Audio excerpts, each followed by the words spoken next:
నమస్తే, welcome to crunch TV. నేను మిర్షిక్. ఈ రోజు వార్తలోని అంశాలు చూద్దాం. రేషన్ కార్డ్ పంపిణీలపై ఎమ్మెల్సీ కోదండరాం సూచనలు. ఇక డీటెయిల్స్ చూస్తే రేషన్ కార్డు పంపిణీలపై హైదరాబాద్ లోని శాసన మండలిలో ఎమ్మెల్సీ ప్రొఫెసర్ కోదండరాం ఈ రోజు కీలక అంశాలు ప్రస్తావించారు. ఎప్పటిలోగా కొత్త రేషన్ కార్డులు జారీ చేస్తామని, 2014 తర్వాత ఉప ఎన్నికల్లో జరిగిన చోట్ల మినహా మిగతా ప్రాంతాలలో కొత్త రేషన్ కార్డులు ఇవ్వలేదు. కొత్త రేషన్ కార్డు జారీ చేయడంలో కీలక సూచనలు సూచిస్తుందని అన్నారు. వైద్య కమిటీ సూచనలు సుప్రీంకోర్టు మార్గదర్శకాలను పరిగణలోకి తీసుకోవాలని ఆయన ఈ సందర్భంగా తెలిపారు. ఇక మరో అంశం చూస్తే బీఎస్సీ సమావేశం నుంచి బీఆర్ఎస్ ఎంఐఎం వాకౌట్ చేశారు. అసెంబ్లీ సమావేశాలు ఎన్ని రోజులు నిర్వహిస్తారో క్లారిటీ లేదని హరీష్ రావు అన్నారు.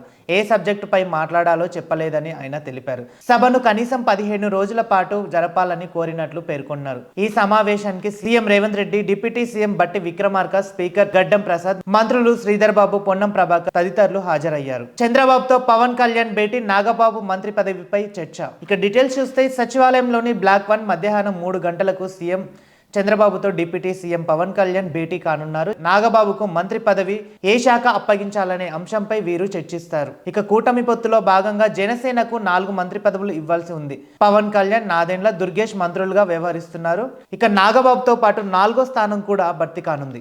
ఆంధ్రప్రదేశ్లోని తమను విధుల్లోకి తీసుకోవాలంటూ వాలంటీర్లు విజయవాడలో ఆందోళనకు దిగారు. గాంధీనగర్ అలంకార్ థియేటర్ సమీపంలో ఉన్న ధర్నా చౌక్ వద్ద ఆత్మగౌరవ దీక్ష కార్యక్రమం చేపట్టారు. ఇవాల్టి నుంచి 3 రోజుల పాటు 50 గంటల నిరసన దీక్ష చేపట్టాలని నిర్ణయించుకున్నారు. వీరి దీక్షకు ఏఐఎస్ఎఫ్ మద్దతు కూడా తెలిపింది. మాజీ ఎమ్మెల్యే జైపాల్ రెడ్డి ఇంట్లో చోరీ. హైదరాబాద్ జూబ్లీ హిల్స్ లోని మాజీ ఎమ్మెల్యే జైపాల్ యాదవ్ ఇంట్లో భారీ చోరీ జరిగింది. పోలీసులు తెలిపిన వివరాల ప్రకారం బరణి అలౌట్ లో ఉంటున్న జైపాల్ ఇంట్లో నుంచి 7.5 లక్షల నగదులు దుండకులు చోరీ చేశారు. Jaipal Yadav film Nagar police station లో ఫిర్యాదు చేశారు. ఈ మేరకు కేసు నమోదు చేసినట్లు పోలీసులు తెలిపారు. ఇక ఉద్యోగాల భర్తీపై బట్టి కామెంట్స్. డీటెయిల్స్ చూస్తే రాష్ట్రంలోని ఖాళీగా ఉన్న ఉద్యోగాలను దశల వారీగా భర్తీ చేస్తామని డిప్యూటీ సీఎం బట్టి విక్రమార్క తెలిపారు. ఖాళీలను అంచనా వేసి టీజీపీఎస్ ద్వారా పరీక్షలు నిర్వహిస్తామని చెప్పారు. ఇప్పటికే ప్రకటించిన జాబ్ క్యాలెండర్ ప్రకారం నోటిఫికేషన్లు జారీ చేస్తున్నామని, ప్రశ్నపత్రాలు లీక్ మాఫ్ జరగకుండా పారదర్శకంగా పరీక్షలు నిర్వహిస్తున్నట్లు అసెంబ్లీలో బట్టి వెల్లడించారు. అప్పులపై ప్రభుత్వం తప్పుదోవ పట్టొద్దు బీఆర్ఎస్. అప్పులపై అసెంబ్లీని రాష్ట్ర ప్రజలను ఆర్థిక మంత్రి తప్పుదోవ పట్టించారని ఆరోపిస్తూ ప్రభుత్వంపై బీఆర్ఎస్ సభ హక్కుల ఉల్లంఘన నోటీసులు ఇచ్చారు. దీనిపై ప్రివిలేజ్ మోషన్ అనుమతించాలని స్పీకర్ కోరినట్లు కేటీఆర్ తెలిపారు. రైతులకు బేడీలు, అసెంబ్లీ నిరసన. వికారాబాద్ జిల్లాలోని లగచెర్ల రైతులకు బేడీలు వేసిన ఘటన బీఆర్ఎస్ ఎమ్మెల్యేలే శాసనసభలో ఆందోళనకు దిగారు. రైతులకు బేడీలు, సిగ్గు సిగ్గు అంటూ నినాదాలు చేశారు. రైతులపై చర్యలను ఖండిస్తూ వైఖరిని విమర్శించారు. ఈ ప్రోగ్రామ్ లో ఎమ్మెల్యే కేటీఆర్, హరీష్ రావు, మల్లారెడ్డి, ప్రశాంత్ రెడ్డి పాల్గొన్నారు. ఓకే, తొలి రోజు అసెంబ్లీ సమావేశాలు జరుగుతున్నాయి. మరి అసెంబ్లీ సమావేశాల్లో ఎవరు ఏం మాట్లాడారు, కేటీఆర్ గారు ఏం ఆన్సర్ ఇచ్చారు, హరీష్ రావు గారు ఏం అడిగారు, దానికి దీటుగా మంత్రులు ఏం సమాధానం చెప్పారు, తెలంగాణ తల్లి విగ్రహ విషయంలో కూడా ఇంకా మార్పులు చేర్పులు అని చెప్పేసి ప్రతి ఒక్క నిరసన వ్యక్తం చేస్తున్నారు బీఆర్ఎస్ శ్రేణులు. మరి బీఆర్ఎస్ శ్రేణులు అన్నట్టుగా 6 గ్యారంటీలు ఇచ్చేదాకా, అమలు చేసేదాకా వాళ్ళ వెంట పడతామని చెప్పేసి ప్రతి సభలో కేటీఆర్ గారు, హరీష్ రావు గారు, కవిత గారు కూడా వ్యక్తం చేస్తున్నారు. మరి వీటన్నిటి గురించి మాట్లాడడానికి మనతో పాటు కాలర్ సిద్ధంగా ఉన్నారు. వారిని అడిగి తెలుసుకుందాం. ఓకే రైట్, మరి మనతో పాటు మాట్లాడడానికి బుక్కే జంపన్న గారు ఉన్నారు. వారిని అడిగి తెలుసుకుందాం. నమస్తే అండి. నమస్కారం అండి. తెలంగాణలో తీసుకున్నట్టయితే ఈ రోజు అసెంబ్లీ సమావేశాలు నడుస్తున్నాయి. అలాగే కేటీఆర్ గారిని కూడా పోలీసులు అడ్డుకున్నారు అసెంబ్లీకి వెళ్లకుండా. ఆ తర్వాత కూడా పంచాయతీ బిల్లుల పెండింగ్ విషయంలో కూడా కొన్ని చర్చ జరిగింది. దాని మీద మీ స్పందన ఏంటి? ఇప్పుడు ప్రజెంట్ ఉన్న సిచ్యువేషన్ అంటే ఎందుకు అడ్డుకుంటారంటే కేటీఆర్ గారిని వీళ్ళ యొక్క తప్పులు ఎక్కడ ఎత్తి చూపిస్తారు అనే ఒకే ఒక్క కారణం వలన ఇలా బీఆర్ఎస్ నాయకులను అడ్డుకుంటారండి. మామూలుగా చూడండి, వాళ్ళ ఇచ్చిన హామీలు ఇప్పటి వరకు ఏది కూడా నెరవేర్చలేదు. ఒక్క బస్సు ఫ్రీ హామీ తప్ప రైతులకు రుణమాఫీ 50% కూడా కాలేదు. అదే విధంగా రైతు బంధు చూసుకున్నా ఇప్పటి వరకు కాలేదు. మహిళలకు 2500 ఇస్తాన్నారు, అది కాలేదు. చదువుకున్న అమ్మాయిలకు స్కూటీ ఇస్తామని అన్నారు, అది కాలేదు. ఇలా చూసుకుంటా అంటే వాళ్ళు ఇచ్చిన హామీల కేవలం ఒక 5% కూడా ఇప్పటి వరకు కాలేదండి. ఎలా అని అంటే ప్రజెంట్ ఉన్న కాంగ్రెస్ ప్రభుత్వం మీద ప్రజలు ఎలా ఉన్నారంటే ఎందుకురా మా నెత్తి మీద పెట్టుకున్నాం, ఎందుకు తెచ్చినాం ఈ ప్రభుత్వాన్ని అని బాధపడే విధంగా ఇలా తెలంగాణ ప్రజలు ఉన్నారండి ఇలా. రైట్, మీరు అన్నది కూడా కరెక్టే. వాస్తవానికి ఒక్క 2 నిమిషాలు దీన్ని పక్కన పెడదాం. అయితే గత ప్రభుత్వంలో ఇచ్చిన హామీలు కూడా ఏ ఒక్కటి నెరవేర్చలేదు. ఇచ్చిన 100 రోజులలో కూడా మేము అన్ని పథకాలు అమలు చేస్తున్నాం అని చెప్పేసి కూడా ప్రతి సభలో మంత్రులు వ్యక్తం చేస్తున్నారు. అలాగే శ్రీకారం చుట్టాము ఇంద్రమ్మ ఇళ్ళకి, ఆ తర్వాత వచ్చే నెలలో కూడా సన్న బియ్యం కూడా ఇస్తున్నాము అని చెప్పేసి కూడా మంత్రి ఉత్తమ్ కుమార్ రెడ్డి గారు ఈరోజు వ్యాఖ్యానించారు. దాని మీద మీ స్పందన ఏంటి? ఇప్పుడు అన్ని మేము 100% హామీలు ఇచ్చినామని అన్నారు కదండి. వీళ్ళ మంత్రులకు వీళ్ళ మంత్రులకే వాళ్ళకే కోఆర్డినేషన్ లేదండి. ఒకరు అంటారు 100% రుణమాఫీ అయిందని, ఒకరు అంటారు 50% అయింది, రాబోయే కాలంలో ఇంకా అవుతుందని, కొందరు అంటారు వాళ్ళే అంటారు ఇంకా పూర్తి స్థాయిలో జరగలేదని. వీళ్ళే చెప్తారు కదా 100% రుణమాఫీ. కానీ ఇప్పుడు మీరు చూడండి రైతు బంధు ఎంత వరకు వచ్చింది మీకు తెలియదా? ఏ తెలంగాణలో ఉన్న రైతుకు పోయి అడుగు రైతు బంధు వచ్చిందా రాలేదా, వాళ్ళే చెప్పేస్తారు కదా. అంతేందుకు కొడంగల్లో పోయి అడగండి, ఏ మంత్రి ఉన్నారో ఆ మంత్రి నియోజకవర్గంలో అడగండి, వాళ్ళ ఊర్లో పోయి అడగండి ఎంతమంది రైతులకు వచ్చింది, ఎంతమంది మహిళలకు వచ్చింది. ఇవన్నీ చెప్పుడు మాటలే తప్ప ఇంకా ఏం కూడా లేదు. ఈ హామీలే నెరవేర్చలేదు. ఇప్పుడు మేము శ్రీకారం చుడుతున్నాము ఇంద్రమ్మ ఇళ్ళ కలని అంటే దాన్ని ఎలా నమ్ముతాము? 100 రోజుల్లో నెరవేర్స్తామని అన్నారు, ఇప్పటికి సంవత్సరం అయిందండి. 100 రోజుల్లో నెరవేర్చని ప్రజలు ఎప్పుడు కూడా అడగలేదు కదా. ఇచ్చిన హామీ వీళ్ళే కదా 100 రోజుల్లో మేము చేస్తామని. ఇప్పుడైతే ప్రజలు అడగలే కదా, వీళ్ళు చెప్పిన మాటలే కదా అవి. ఏదో కాలక్షేపం చేయడానికి ముందు పోవడానికి ఇప్పుడు ఎలా ఉన్నారంటే వీళ్ళ మంత్రులు గాని వీళ్ళు గాని ఎలా అంటే ఇది మాది లాస్ట్ టర్మ్ మాకు అర్థమైంది అనే సిచ్యువేషన్ లో ఉన్నారు వాళ్ళు కూడా తెలుసండి. నెక్స్ట్ తెలంగాణ ఏ ప్రజలైనా అడగండి, తెలంగాణలో కాంగ్రెస్ పేరు చెప్తే ధడలు పుడుతుంది, కాంగ్రెస్ పేరు చెప్తే భయపడతాను. ఇంకో 10 సంవత్సరాల వరకు కాంగ్రెస్ పేరు చెప్తే భయపడే విధంగా ఉన్నది. ఇప్పటి ఎలక్షన్ పెట్టినా కాంగ్రెస్ కు కొన్ని చోట్ల డిపాజిట్ రాదు. మినిమం ఒక 5 నుంచి 10 సీట్లు గెలవడం చాలా కష్టం ప్రెసెంట్ ఉన్న సిచ్యువేషన్ లో. రైట్, మరి మీ వర్షన్ సరే, మీ వర్షన్ ఒక నిమిషం అండి. అయితే ఇప్పుడు మరి బీఆర్ఎస్ శ్రేణులు విమర్శించడానికి మాత్రమే ఉన్నారు, వాళ్ళకు చేత కాలేదు, మేము చేతనైన పనులు చేస్తున్నాము అని చెప్పేసి కూడా కాంగ్రెస్ శ్రేణులు అంటున్నారు. మరి దాన్ని మీరు ఎలా సమర్థించుకుంటారు? ఏం చేసిండ్రండి వాళ్ళు? ఏం చేసినా చెప్పండి. ఇలా సమర్థిస్తాను కదా కాంగ్రెస్ ప్రభుత్వం ఏంది బీఆర్ఎస్ ప్రభుత్వానికి చేత కాలేదు మేము చేస్తున్నామని చెప్తాను కదా. ఏం చేసిండ్రు? తులం బంగారం ఇస్తామని అన్నారు కళ్యాణ లక్ష్మితో పాటు, అది ఇచ్చిండ్రా? కేసీఆర్ కిట్టు బంద్ అండి. ఇలా చాలా వరకు ప్రభుత్వ సంక్షేమ పథకాలను జనాలు మర్చిపోయారండి. ఏం చేశాడు? ఒక పని చూపించండి, ఇది చేసిండ్రని చెప్పండి, ఇది చేసిందని. ఇంత ముందు ఎలా ఉండే ప్రభుత్వం, ఇప్పుడు గురుకులాల్లో ఎంత మంది ఫుడ్ పాయిజన్ అవుతుంది, ఎంత మంది ఇప్పటి వరకు తెలంగాణ కాంగ్రెస్ ప్రభుత్వం వచ్చినప్పటి నుంచి 48 మంది విద్యార్థులు చనిపోయారండి. ఇంత ముందు లేదు. రోజు ఎక్కడ చూసినా ఒక దగ్గర ఫుడ్ పాయిజన్ అయిందని. అంటే బీఆర్ఎస్ గవర్నమెంట్ ఉన్నప్పుడు ఇవి జరగలేదా? అంతగానం జరగలేదండి. జరగలేదని అంటలేము, అంతగానం జరగలేదు. చాలా లిమిటెడ్. మరణాలు అసలే లేవు. మా అంటే యాజ్ అ రికార్డ్ చెక్ చేసుకోండి. ఫుడ్ వల్ల మరణాలు అనేది ఎక్కడ కూడా లేదు. సన్న బియ్యం ఇయ్యాల పెడతామని అంటారు, సంవత్సరం నుంచి పెట్టేటోళ్ళకు వద్దని అన్నామండి. సన్న బియ్యము విద్యార్థులకు సన్న బియ్యం సంవత్సరం నుంచి వద్దని ఎవరు చెప్పలే కదా.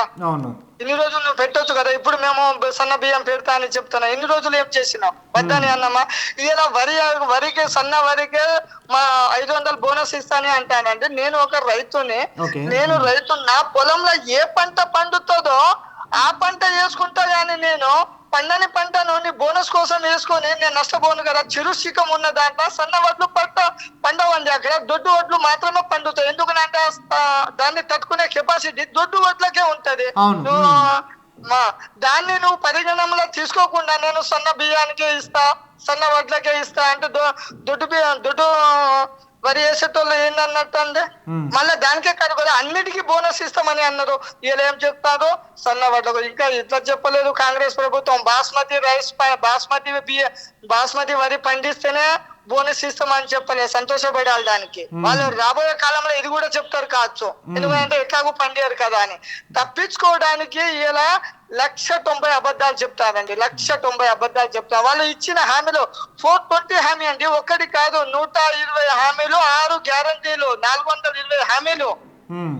ఇవి ఏంటి 420 హామీ? 420 అంటే చీటింగ్ కేసు కదా, చీటింగ్ అని అంటారు కదా దాన్ని ఐపీసీ సెక్షన్ ప్రకారంగా. తెలంగాణ ప్రజల్ని కూడా అదే చేసిండు వాళ్ళు.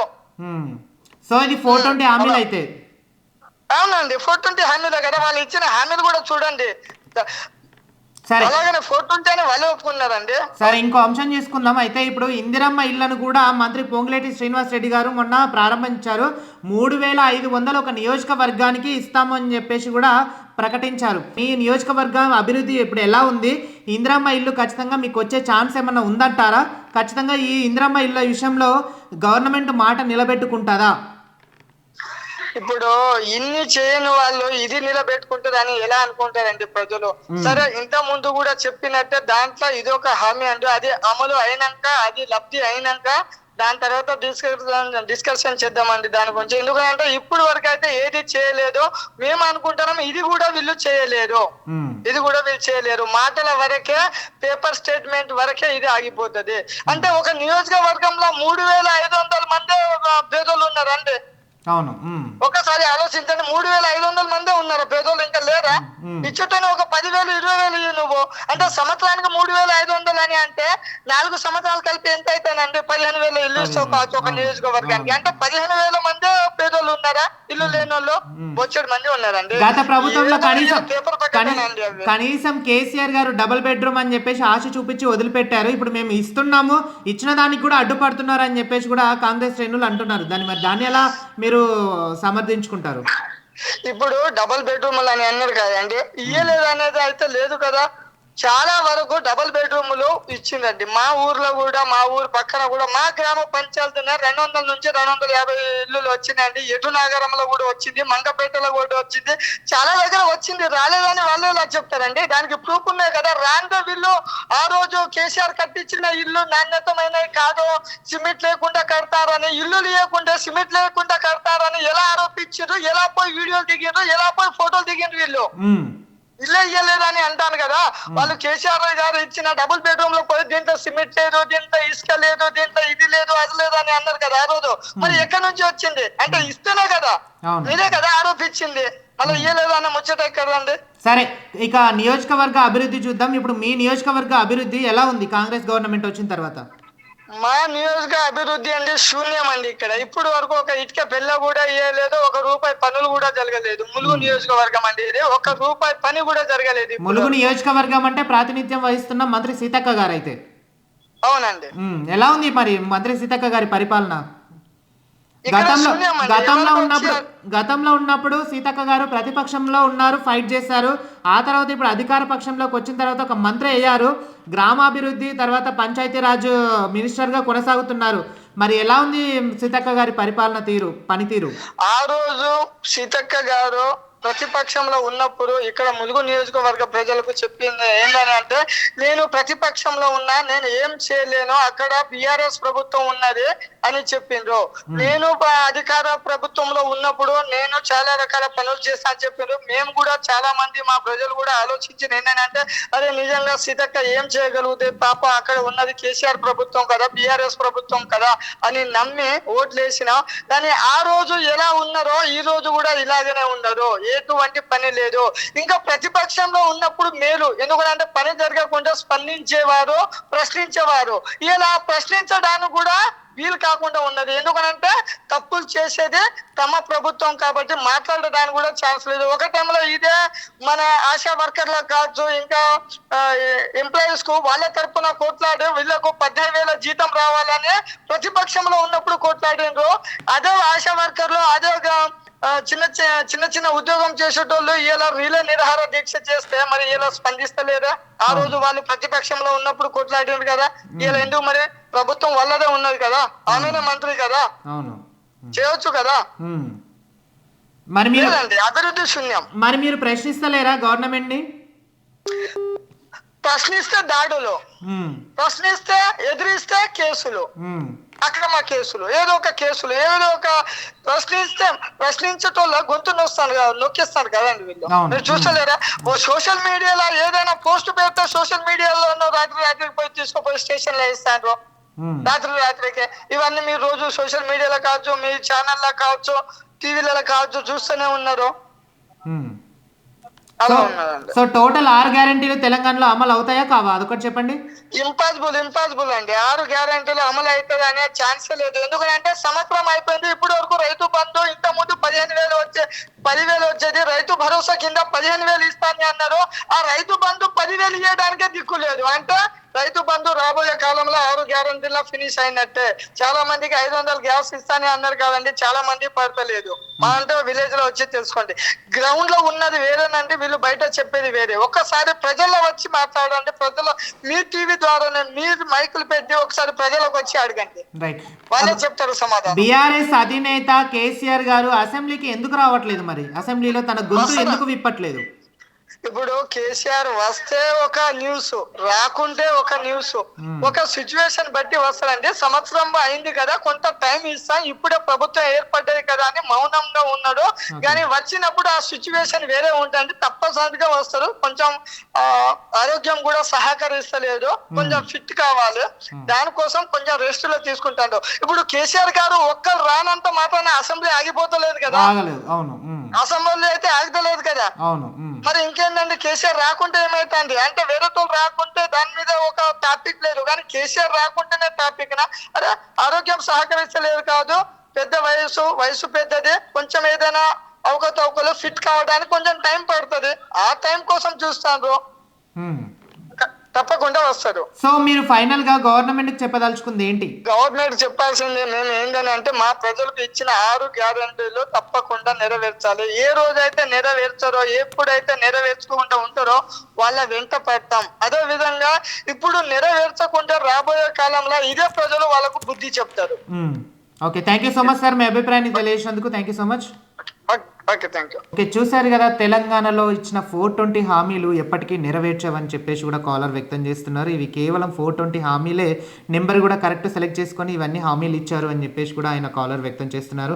ఇక 6 గ్యారెంటీల విషయానికి వస్తే తెలంగాణలో ఒక ఫ్రీ బస్సు విషయంలోనే చేశారు, మిగతాది రుణమాఫీ ఫెయిల్ అయ్యారు, ఆ తర్వాత ఇంకా అన్ని విధాలుగా కూడా ఫెయిల్ అయ్యారు అని చెప్పేసి కూడా కాలర్ వ్యక్తం చేస్తున్నారు.